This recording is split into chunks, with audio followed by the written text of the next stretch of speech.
The first game we have up is called Kid Nikki Radical Ninja, and I absolutely adore this game. Personally, if it wasn't for the Marios, the Mega Mans, or the Contras, these three games I'm about to show probably would have did a lot better. Right there, he's squatting. I did that because it looked funny to me. But this is an over-the-top, cartoonish style type game. The big-headed, spiky-haired kid, and there's all kinds of things that are great about this game. In this scene, you see one of the few special weapons that they do have, and unfortunately, that's probably one of its greatest downfalls is the lack of special weapons. This tree part actually is a lot harder than it looks. Overall, this game has very smooth gameplay. The controllers are very responsive, quick. The music is outstanding, and it gets stuck in your head. The only weird thing about this game is the boss fight, as you see right here. You have to time the hits just right to get the hit. As you can see right there, I hit him and nothing. And again, that time I hit him just a little bit underneath his head. Right here, I'll hit right on top of him and it doesn't hurt him. It's just a very off-timing type hit. And then, if you don't hit it, you can't beat the level. I'd highly recommend this game. You should be able to pick it up for around $5, $7. And of course, at the end of every level, you get an attaboy, which is just amazing. Not enough games have cool sayings or something like that. Moving on to our second game.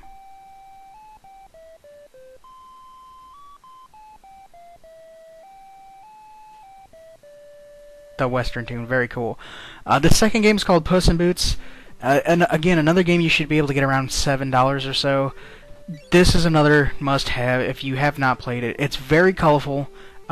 It's cartoonish like Kid Nikki, but it plays a little more realistic, in my opinion. There you have a variety of weapons on some of these stages, and they really do come into play when you fight different bosses. Also, what you're about to see too is there's a variety of vehicle stages which just add that much more to the game. And they do function a little bit differently. In this one, you just kind of scroll along, and you can shoot up or left or right. You can't jump, and that's the only speed you got. But these parts are short, but they are kind of different, and they spice the game up. Here's another part, underwater in a submarine. I really like the way they use different vehicles to spice up these in-between stages.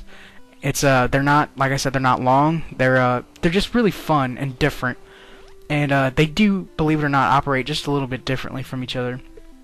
And this is just a quick example of a boss coming up real quick here. And as you can see, I'm shooting him several times with my gun.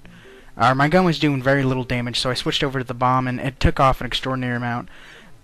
With the boomerang, I wasn't so successful because I missed quite a few times, as you can see. But it did about the same damage as the bomb. But here's more of an example of the vehicles. Now we're in a truck. This one differs from the other one because now you can jump and shoot left or right, but you can't shoot up or down.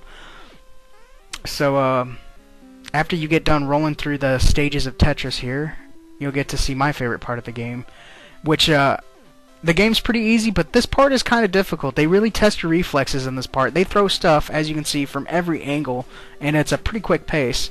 So there are a few challenging parts later in the game. There's a part like in Super Mario Bros. 3 at the end where you got to pick the correct doors, and it'll take you back to the beginning of the stage.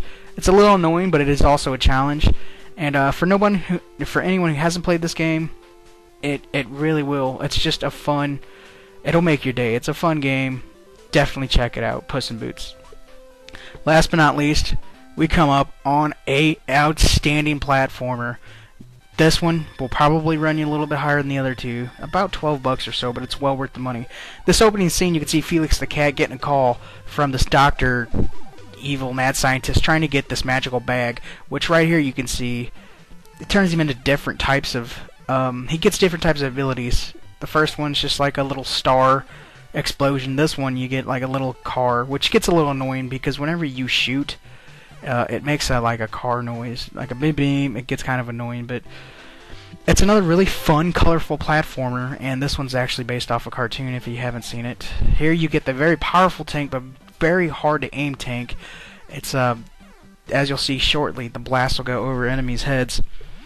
This is another game, if you haven't played it, and you're a Nintendo fan, you should really check it out.